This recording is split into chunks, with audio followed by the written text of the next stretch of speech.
Good morning, Mr. Andy. How are you? Hey, how are you? I am wonderful, thank you. Now, you are truly the world's foremost performance capture artist in my book, Mr. Andy. I love, love, love your performance in Rise of the Planet of the Apes.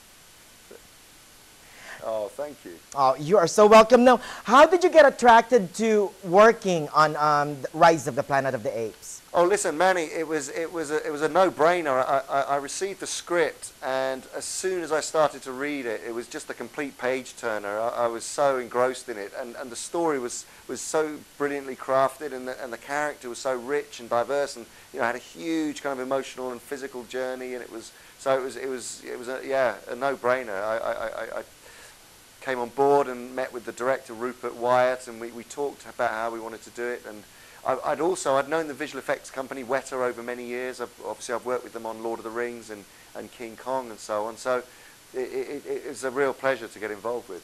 Right, now if you look at all the characters you've played, Gollum was psychologically complex, Kong was an outsider, and now Cesar is also very, very complicated.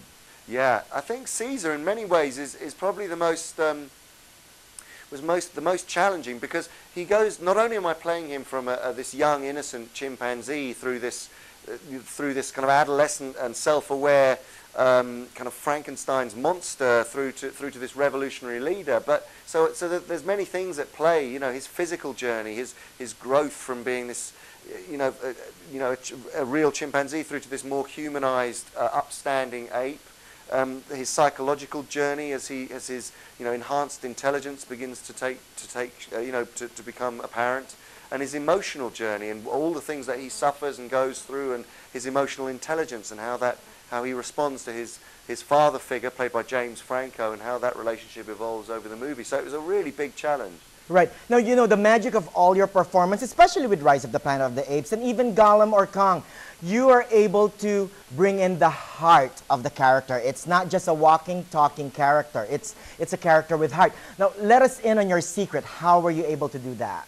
Well, really it's about what happens between two actors. So, for instance, on King Kong, the scenes that I played with Naomi Watts, I was there for her all the time, and we played those scenes as if we were truly, engaged with each other, and that Kong's feelings were very strong for her and so on, and just like you would in a live-action movie. And in the same with Rise of the Planet of the Apes, my relationship with James Franco is literally a father-son relationship, and there's nothing more kind of emotionally connective than that. So that was, and then the way that Cesar then begins to pull away from him as he realizes that he's not part of the same species, it becomes quite heartbreaking, really. And then the respect that James Franco's character then has for Cesar as he begins to grow and develop in his own right as a primate, they're all very tangible and emotional things that I think the audience really, they have, and hopefully will continue to feel connected to. Yeah. Now, were you a fan of the original Planet of the Apes series? Sure. When I saw that original 1968 version with Charlton Heston, and I'll never forget the images of gorillas on horseback dragging human beings in nets through these cornfields. It was an amazing time, and a very formative film for me. And of course the end of the film, the final moment of that film, is one of the greatest in cinema history. So it left an indelible mark.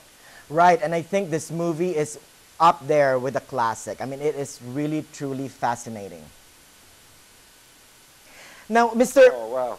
Well, I'm really, really glad you got it. Right. Now, Mr. Andy, what's next for you? Do you have another performance capture artist work to do, or would you rather be on camera with no green screen or anything? At the moment, I'm actually very busy down in New Zealand, because I'm second unit director on the Hobbit. So I've reprised my role of Gollum, and that's all shot now. We've been shooting for 60 days, and we have 200 more days to shoot on The Hobbit, and Peter Jackson asked me to be his second unit director, so that's what I'm doing at the moment. You are wearing so many hats, and you know what, Mr. Andy, congratulations again.